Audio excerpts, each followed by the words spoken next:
കുറുക്കൻ കോഴിക്കൂട്ടി നോക്കുന്ന പോലെ എന്താണ് ഒളിഞ്ഞു നോക്കണമെന്നല്ലേ? രാവിലെ തന്നെ ഭയങ്കര മഴ. ഇന്ന് 3 ദിവസം കൊണ്ട് മഴ തോരാതെ നിൽക്കുകയാണ്. പാവം പിള്ളേർക്ക് ഇനി എത്ര വലിയ മഴയാണെങ്കിലും രാവിലെ 6 മണിക്ക് തന്നെ ഉറക്കം കളഞ്ഞടിക്കണം. ഓനെ സ്കൂളിൽ വിട്ടതിന് ശേഷം രാവിലെ കാപ്പിക്കൊന്നും ഇല്ലല്ലോ എന്ന് വിചാരിച്ചിരുന്നപ്പോഴാണ് ദേ അമ്മ വരിക്കച്ചക്ക മുറിക്കുന്നത്. മണം അടിച്ചാൽ മൂക്ക് വരെ തെറിച്ചു, അത്രയ്ക്ക് മണം. ഇതോട്ട് ചക്കപ്പഴം തരുന്നത് വരെ കുത്തിയിരുന്ന് സമരം ചെയ്യുമെന്നും പറഞ്ഞ് ദേ ഇവിടെ കയറി ഇരിപ്പുണ്ട്. അങ്ങനെ കുത്തിയിരിപ്പ് സമരത്തിൽ ശീതോട്ട് വിജയിച്ചിട്ടുണ്ട്. ദേ ഒരു ചക്കച്ചോള കിട്ടിയിട്ടുണ്ട് അവർക്ക്. ചക്കയും മാങ്ങയൊക്കെ തിന്ന് ഞങ്ങളുടെ കുടുംബത്തില് ചെറുത് മുതൽ വലുത് വരെ ഭയങ്കര ഉത്സാഹമാണ്. അതല്ലെങ്കിലും മുള്ളിന്റെ മൂട്ടിലെ മുള്ളല്ലേ കുരുക്കുകളെന്ന് അമ്മ. അങ്ങനെ വയറ് കാലിയായി ഗ്യാസും കയറി ഇരുന്നപ്പോ രാവിലെ തന്നെ ചക്ക കിട്ടിയിട്ടുണ്ട്.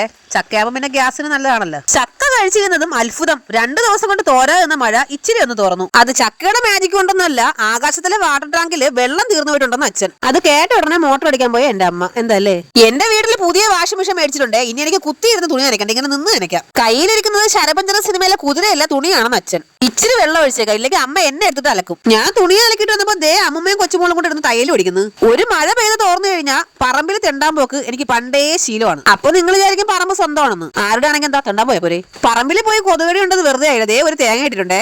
ഇനി തേങ്ങയുടെ ഉടമസ്ഥൻ വരും മുന്നേ പൊതിച്ച് വീട്ടിൽ കയറ്റാം. അങ്ങനെ തേങ്ങാക്കൂട്ടിനെ പൊതിച്ച് നല്ല ഒന്നാന്തരം കുട്ടപ്പനാക്കി എടുത്തിട്ടുണ്ട്. ഓ, ഇനി നല്ല അടിപൊളി കാന്താരി മുളക് ഇങ്ങനെ പൊട്ടിച്ചെടുക്കണം. ഇനി അമ്മിക്കലയിൽ നല്ല കാന്താരിയും കൊച്ചുള്ളിയും ഇഞ്ചിയും ഒരു നെല്ലിക്ക വലുപ്പത്തിൽ പുളിയും പിന്നെ ഇച്ചിരി കറിവേപ്പിലയും നല്ല ഒന്നാന്തരം ഉപ്പും. ഉപ്പ് നല്ല കല്ലുപ്പാണെങ്കിൽ അടിപൊളിയായിരിക്കും. പിന്നെ തേങ്ങയും കൂടെ ഇട്ടിട്ട് മിക്സ് വെൽ എന്നിവിടെ പറയാൻ പറ്റൂല. ഇവിടെ നമ്മൾ തന്നെ അരക്കണം. അറിയോ അര.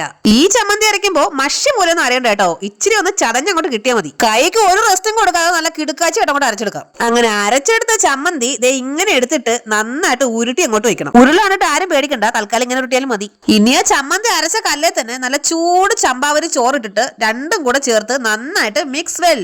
ഇനി നന്നായിട്ട് ചമ്മന്തിയിൽ കുഴഞ്ഞ ചോറ് ഇങ്ങനെ ഉരുളയാക്കിയിട്ട് ദേ ഇങ്ങനെ അങ്ങോട്ട് കഴിക്കണം. എന്റെ പൊന്നു മക്കളെ, ദേ ഈ കഴിച്ച ചോറിന്റെ ടേസ്റ്റ് ഒരു കുഴിമന്തിക്കും അൽഫാമിനും ഒന്നിനും കിട്ടൂല. അതല്ലെങ്കിലും ചമ്മന്തിയുടെയും ചോറിന്റെ ടേസ്റ്റ് അങ്ങനെ അൽഫാമിന് കിട്ടാനാണ്. തയ്യൽ പഠിപ്പിച്ച് അമ്മതെ ഒരു കുട്ടിപ്പാവട വെച്ചിട്ടുണ്ടേ.